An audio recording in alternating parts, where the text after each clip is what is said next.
बाके चमार एक स्वतंत्रता सेनानी थे जो 1857 के भारतीय विद्रोह में अपने कार्यों के लिए मर गए।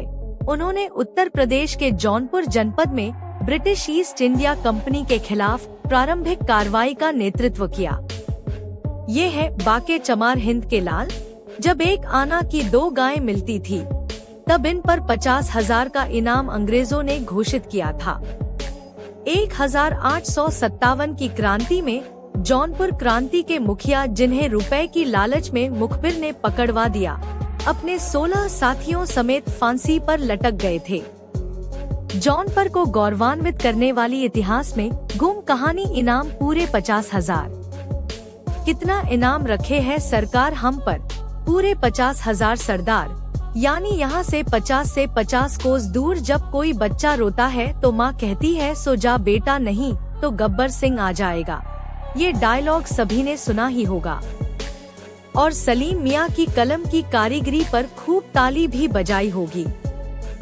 पर इस डायलॉग के पीछे भी एक सच्ची कहानी है और कमीनगी भी।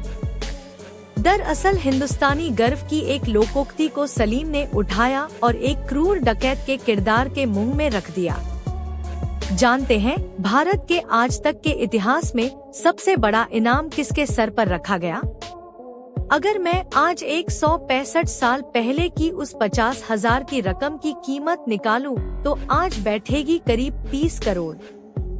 जी हाँ, एक हिंदुस्तानी योद्धा के सर की कीमत तब की अंग्रेज सरकार ने तय की थी 50,000, और वो भी आज से 164 साल पहले यानी 1857 में। उसकी पूरी टोली के सर का इनाम तो तब भी 2 लाख से ऊपर था। और हम ठहरे हिंदुस्तानी पैसे के मामले में बाप के सगे नहीं तो देशभक्त क्रांतिकारी क्या लाए। 1857 की क्रांति में कई जियालों ने गोरों को नाको चने चबवा दिए थे, लेकिन दुर्भाग्य से हिंदुस्तान से लड़ा और हार गया। पर फिर भी कुछ क्रांतिकारी थे जो न अभी तक हार मानने को तैयार थे, न लड़ाई से हटने को, और ऐसे ही योद्धा थे मछली शहर के बाके चमार।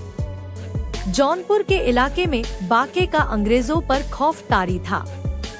उनकी 40 से 50 की टोली अचानक प्रकट होती और किसी काफिले या अंग्रेजों के शिविर को नेस्तनाबूद कर देती। जो गोरा हाथ लगता उसे मौत के घाट उतार दिया जाता। कानपुर के बाद सबसे ज्यादा अंग्रेजों को बाके ने अपना शिकार बनाया। इस छापामार जंग का जब अंग्रेजों को कोई जवाब न सूझा, उन्होंने हिंदुस्तानियत की अपनी समझ को ध्यान रख बाके पर 50,000 का इनाम रख दिया।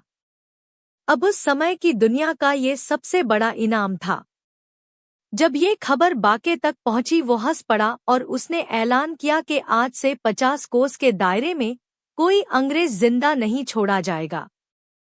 तब के समय कहावत चल पड़ी कि गोरी माएं अपने बच्चों को इस खौफ से रोने भी न देती थी कि बाके न आ जाए।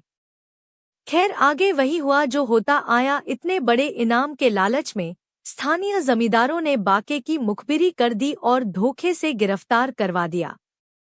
अंग्रेज सरकार ने भी बिना एक पल गंवाए बाके और 17 अन्य साथियों को फांसी पर लटका दिया। बस यही से आगे बाके चमार का नाम इतिहास से मिटा दिया गया।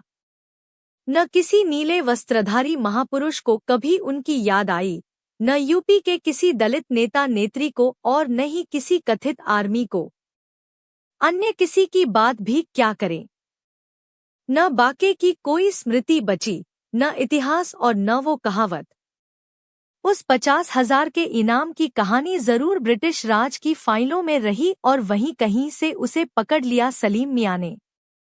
तो कभी ये भी याद कर लें कि कोई बाके चमार था जो इस देश पर मर मिटा। न अंग्रेजों ने उसकी जागीर छीनी थी, न उत्तराधिकारी अस्वीकार किया था। वो बस मिट्टी के लिए लड़ा और बलिदान हो गया। तो कभी गब्बर इस बैक की जगह बाके इस बैक भी कह डालिए। असली तो वही था। मां भारती के वीर सपूत को शत शत नमन।